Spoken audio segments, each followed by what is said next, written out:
Olá, meus caros amigos e amigas, tudo bem com vocês? Estamos aqui ministrando uma aula para todos e disponibilizando em nossas redes sociais para que você possa também ter o conhecimento. Quero agradecer de sobremaneira a toda a direção aqui do LFG, que não parou, obviamente, o seu trabalho e, consequentemente, disponibilizando a oportunidade para que nós, professores, também possamos encaminhar o material via nossa residência, em virtude disso que nós estamos passando.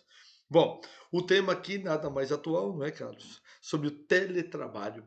O que você deve saber sobre esse tema em virtude de todos os fatos que nós estamos passando e pedindo para que você se inscreva em nossos canais tanto no Facebook como também no Instagram. Procure ali, @redelfg. Você vai conseguir ter acesso a muita informação hoje disponível para todos, assim como os nossos cursos. Professor Gleib falando contigo, vamos ao trabalho. Bom, o primeiro ponto que eu quero falar para vocês é justamente a fundamentação do teletrabalho, que vai do artigo 75A ao artigo 75E da CLT. E, consequentemente, ele dá aqui para nós um conceito. E o que ele fala para nós aqui?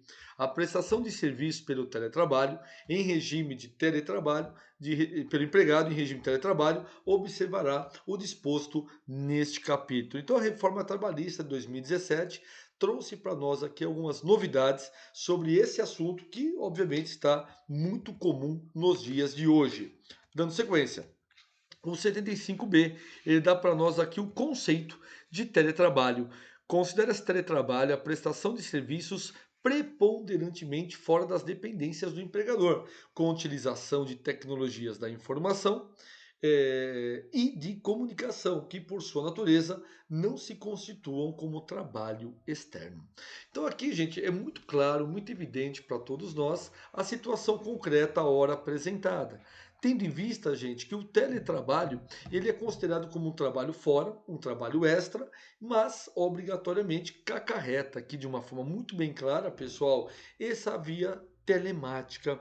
O que seria a via telemática? Nada mais é, meus caros amigos, que um meio de comunicação através da ferramenta internet. Tá? Então aí caracteriza o teletrabalho.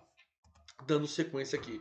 O comparecimento às dependências do empregador para a realização de atividades específicas que exijam a presença do empregado no estabelecimento não descaracteriza o regime de teletrabalho. Então, o que você deve saber? Muitas vezes, quando o empregado ele trabalha em casa e ele é chamado algumas vezes para trabalhar na empresa, no presencial, não descaracteriza a figura do teletrabalho. Então eu posso trabalhar, professor, 3 dias em casa em regime de teletrabalho e, por exemplo, 2 dias na empresa? Sim, gente, sem problema nenhum. 3 dias em casa, 2 dias na empresa, tudo dependerá do seu contrato. Muito bem. Agora vamos aqui para o 75C e o parágrafo primeiro. Vamos lá? A prestação de serviço na modalidade de teletrabalho deverá constar expressamente do contrato individual de trabalho, que especificará as atividades que serão realizadas pelo empregado. Então, necessariamente, tem que estar em contrato esta modalidade.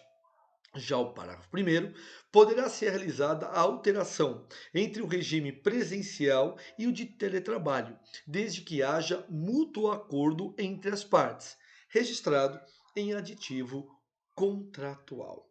Então vamos entender bem claro isso, gente. Para que ocorra a alteração do regime presencial e de teletrabalho, tem que ocorrer o quê? Um acordo entre as partes.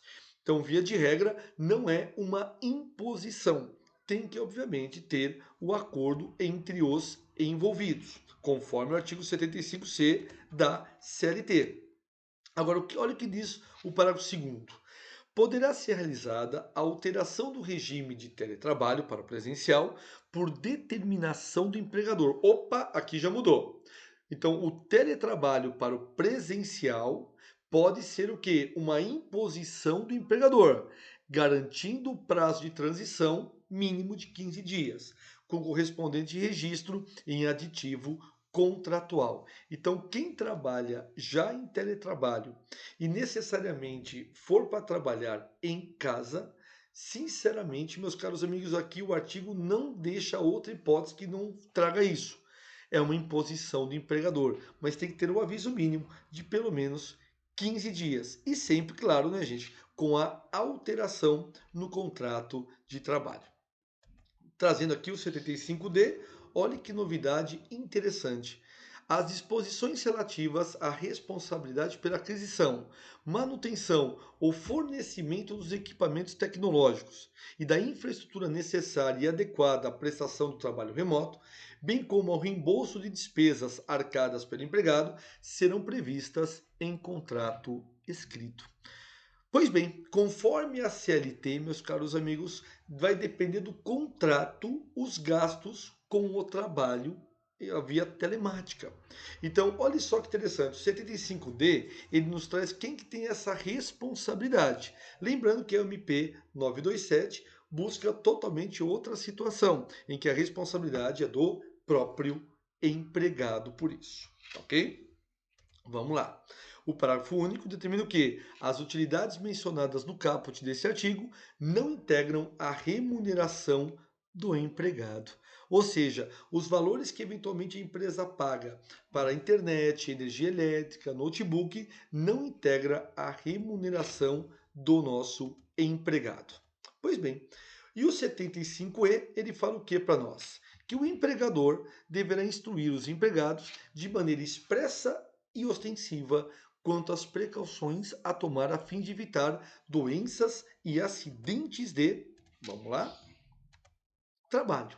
Em outras palavras, meus caros amigos, é claro, o empregador tem esta obrigatoriedade de dar todas as orientações para que não ocorra nenhum tipo de acidente de trabalho, tá? Bom, o parágrafo único. O empregado deverá assinar o termo de responsabilidade, comprometendo-se a seguir as instruções fornecidas pelo empregador. Em outras palavras, é imprescindível que nós tenhamos a capacidade, pessoal, de entendimento daquelas orientações que são feitas por parte do patrão, tá bom? Para não caracterizar nenhum tipo de acidente. Bom, olha só que interessante. O artigo 611-A da CLT, ele determina o que pode ser negociado através de acordo ou convenção coletiva. E tem prevalência sobre a lei, quando disputarem sobre o quê? Inciso 8º, o teletrabalho. Então, os acordos coletivos e convenções coletivas, elas poderão ainda traçar novas regras do que nós falamos aqui, desde que, obviamente, trate sobre o teletrabalho. Bom, diante dessa situação, o artigo 62 da CLT fala sobre hora extra, que não é cabível para o regime de quem esteja em teletrabalho. Então, todos os outros adicionais, como noturno, é cabível, mas a hora extra não é cabível, tá?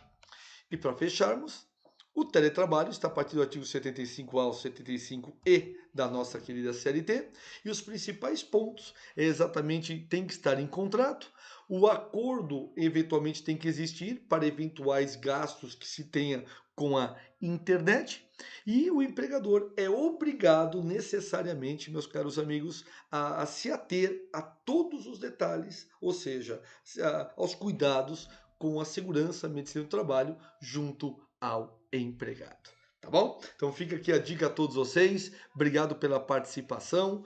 Forte abraço e até a próxima aula.